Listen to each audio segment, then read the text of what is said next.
सतीश के सिंह, मेरे साथ वरिष्ठ पत्रकार विवेक श्रीवास्तव, आप तमाम लोगों का एक बार फिर अभिनंदन है। मेरे साथ जेनजी तो यहां है ही, मेरे साथ दिल्ली यूनिवर्सिटी की जानी मानी प्रोफेसर दीप्ति तनेजा हैं, वैभव पांडे हैं, सोशल मीडिया इन्फ्लुएंसर हैं, यूट्यूबर हैं, सैयद जवाद जी हैं, उनका अभिनंदन है, ये भी जेनजी हैं। मेरे साथ प्रियंका राणा है, उनका भी अभिनंदन है, राजनीतिक विश्लेषक है। आप तमाम लोगों का स्वागत है। रैपिड फायर राउंड है। अनुराग भदौरिया, क्या जेनजी भी नेपाल की तरह भारत में सड़क पे उतर सकता है? आपको लगता है ऐसा? मुझे लगता है कि भारतीय जनता पार्टी की सरकार है, उनको युवाओं के बारे में सोचना चाहिए। हमारा देश लोकतांत्रिक है, मुझे पूरा विश्वास है एक शब्द में आंसर देना है। लोकतांत्रिक तरीके से यूथ अपना रोजगार मांगेगा। और हार पे हार आपकी जो हो रही है यूनिवर्सिटी के चुनावों में, क्या आपको लगता नहीं है जेनजी अपना मैसेज दे रहा है? आया ना? देखिए, हार जीत से आप जेनजी के मैसेज को क्लियर नहीं कर सकते। जेनजी अपना रोजगार मांगता है और अपने तो वोट भी तो डाल रहा है। ओके, मैं आपके पास आता हूं विवेक श्रीवास्तव। लेह में अपनी मांग मंगवाने के लिए हिंसा सही या गलत? हिंसा तो गलत है, लेकिन आप लोग जिस तरीके से सोनम वांगचुक को टारगेट कर रहे हैं, यह भी गलत है। सोनम वांगचुक ने क्या भड़काऊ बयान दिए, हाँ या ना? वो एक एक्टिविस्ट है, उसका सम्मान होना चाहिए। भड़काऊ बयान दिए नहीं। ओके, सतीश के सिंह, सोनम वांगचुक के खिलाफ कार्रवाई सही या गलत? मैं मानता हूं कि इसमें ज्यादा ताकत नहीं दिखानी चाहिए। अभी मौका है, अभी बदस्तूर है कि आप उसको, सब लोगों को थोड़ा सा वो क्या कहते हैं, मिला जुला के चलना चाहिए। बहुत एक रैपिड फायर राउंड एक लाइन में देना है। राहुल के हाथ में संविधान और सड़क पर जेनजी की चाहत, सही या गलत? नहीं, राहुल के हाथ में अगर जेनजी के लिए एक लाइन नहीं, मैं बोल तो रहा हूं, अगर जेनजी के हित में वो संविधान लेकर बराबर चलते हैं तो मैं इसका समर्थक हूं। ओके, गौरव भाटिया, क्या राहुल गांधी जेनजी को भड़काना चाहते हैं? है कौन राहुल गांधी?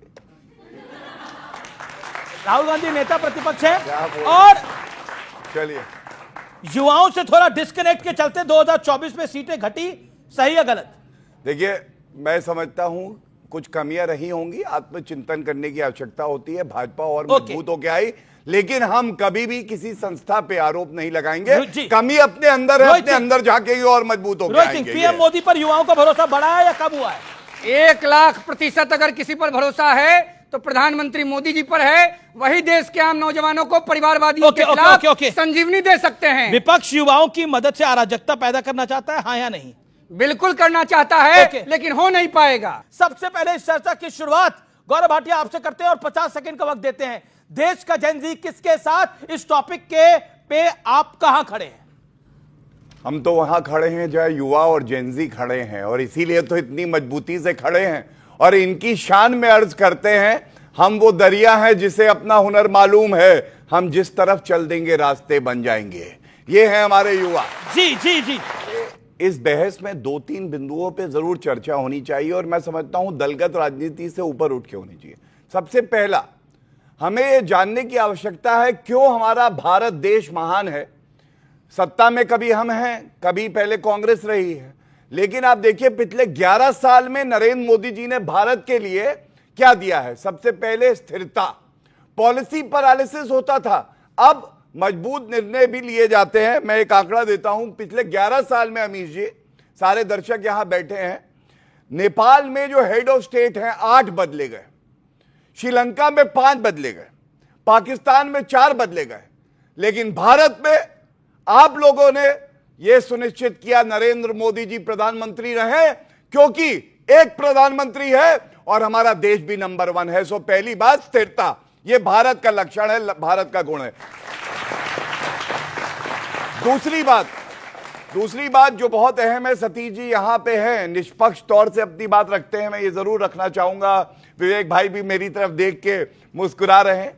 देखिए, हमें समझना क्या है, इस लोकतंत्र में कभी हार होगी, कभी जीत होगी, लेकिन अगर आप ये सोचते हैं कि लोकतंत्र को खत्म कर देंगे और जो नेपाल में हो रहा है वो भारत में कैसे हो, जैसे बांग्लादेश में सत्ता पलट हुआ था यहां पलट देंगे, क्योंकि जनता तो आशीर्वाद दे नहीं रही। तो मैं एक बात डंके की चोट पे कहता हूं, भारत की जनता हमेशा से संविधान में, यहां की लोकतंत्र प्रणाली में और जो यहां इंस्टीट्यूशन है उस पर विश्वास करती है। आप एड़ी चोटी का जोर लगा लीजिए, कभी भी ये हमारी जनता संविधान के खिलाफ नहीं जाएगी, नहीं जाएगी, नहीं जाएगी। जी देखिए, लेह पुलिस ने सोनम वांगचुक को गिरफ्तार कर लिया है, ये बड़ी डेवलपमेंट है, ये बड़ी खबर है। और क्योंकि उनपे बहुत सारी भड़काने का आरोप था, इसलिए अरेस्ट किया गया है। एक बात बताइए, कांग्रेस का पार्षद ले में एक डंडा लेके घूम रहा है और उस पर बड़े सारे आरोप लगे और बीजेपी का दफ्तर फूंक दिया, तो आपको लग रहा है कि देश का जेंजी अराजकता चाहता है? अगर ऐसा चाहता तो दिल्ली यूनिवर्सिटी में एबीवीपी कैसे जीतती? आपका क्या हाल हुआ है दिल्ली यूनिवर्सिटी के अंदर, बताइएगा। पॉइंट नंबर 2 सुनने पड़ेगा, हैदराबाद यूनिवर्सिटी में दिल्ली एबीवीपी कैसे जीतती, पंजाब यूनिवर्सिटी में कैसे जीती? यही रोना है कैसे जीते। और एबीवीपी जेंजी नहीं है, कोरोना हर चीज का है। एबीवीपी जेंजी नहीं है। गौरव भाई ने बोला, अरे पब्लिक तो जेंजी है। आप सुन लीजिए ना, इन्होंने बोला, गौरव भाई ने बोला 11 साल से हमारा एक ही प्रधानमंत्री है। हम कह रहे हैं सर यही तो दुखड़ा है कि सत्ता नहीं छोड़ रहे हो, चिपके हुए हो। हम कह रहे हैं वोट छोड़ गद्दी छोड़, लेकिन आप कह रहे हो हम चिपके रहेंगे, हम फेविकॉल लगा के बैठेंगे, हम नहीं हटेंगे। दूसरी बात बताओ, तुम में से कितने बच्चे हो जो इलेक्शन लड़ सकते हो, जिसके पास पैसा है? और आज 11 साल मोदी साहब का शासनकाल, गौरव भाई ने बोला, बताओ बच्चों कितने बच्चे हो जिनकी जेब में पैसा है एमएलए या एमपी का इलेक्शन लड़ने का? किसी के पास नहीं है। यहां बैठे हुए बच्चों में से किसी के पास भी नहीं है। आपको सिर्फ आकर के वोट दीजिए, बरगलाएंगे, कभी एबीवीपी कभी बीजेपी, ये हाल हो रहा है जेंजी का। तो अगर आप जनरेशन जी हैं तो खड़े होइए, वायलेंस मत करिए, लेकिन सत्ता परिवर्तन जरूर करिए। सोनम वांगचुक को पकड़ा गया, एक्टिविस्ट को पकड़ा है, गलत है। दिल्ली यूनिवर्सिटी में जेंजी है कि नहीं है? गौरव भाटिया जी को पोजीशन दी जाए। जेंजी है ना? बिल्कुल जेंजी है। और ये कहना कि एबीवीपी जेंजी नहीं है, तो फिर भैया कौन है Gen Z? ABVP is the student wing of BJP.